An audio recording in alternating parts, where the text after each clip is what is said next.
दिया जाएगा। इस बार डॉक्टर साहब आपके बीच में नहीं आएंगे।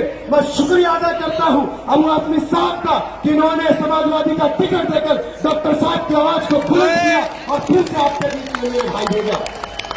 मैं जरा सोचिए, आप लोग देख रहे हैं आखिर ऐसी क्या जरूरत पड़ गई।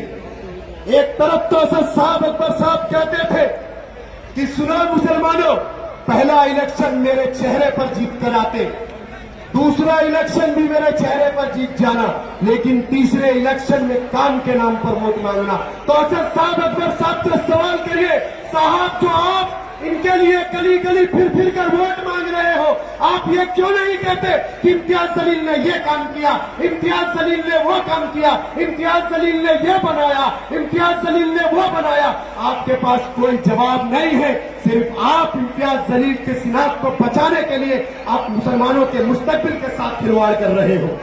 आज मैं यहाँ पर हूँ मेरे भाई, मैं उनकी मुखालफत नहीं कर रहा, मैं एक ऐसे शख्स की मुखालफत कर रहा हूँ जिस चेहरे पर फरेब और मक्कारी का नकाब है, जो खुद को औरंगाबाद का शाहरुख खान कहता है। अरे मेरे भाई, मेरी माँ बहनें सुन रही है, हम लोग उस लीडर को मानने वाले हैं। ये चंद वोटों से मुंतखब बनकर ये हुक्मरान हमारे वोटों से मुंतखब होकर अब आवाम में जाते हैं और अपने जिस्म पर मखमली कपड़ा ओढ़कर, चेहरे पर काला चश्मा लगाकर आवाम के मसलों और मसाइल को हल नहीं करते। अरे हम लोग उस लीडर को मानने वाले हैं, हजरत उमर को मानने वाले हैं। जरा सोचिए, ये चंद वोटों से मुंतखब हुक्मरान खुद पर कितना गुमान करते हैं।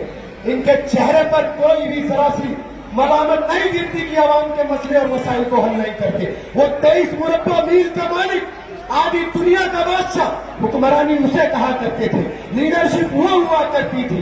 उनके पास भी दौलत आता था मेरे भाई, लेकिन उस दौलत को अवाम में बांट देते थे। वो कोई मखमली कपड़ा चेहरे पे काला चश्मा लगाकर नहीं घूमते थे, वो अपने जिस्म पर पेबंद लगे हुए लिबास को पहनकर मस्जिद नबी की चटाई पर बैठकर आवाम के मसले और मसाइल को हल करा करते थे। और आज ये चंद वोटों से मुंतखब हुक्मरान खुद को बादशाह बन बैठे हैं, खुद को सोचते हैं कि हमारी ही सबसे बड़ी ताकत है। और मैं तो कहता हूं मेरे भाई, मैं तो कहता हूं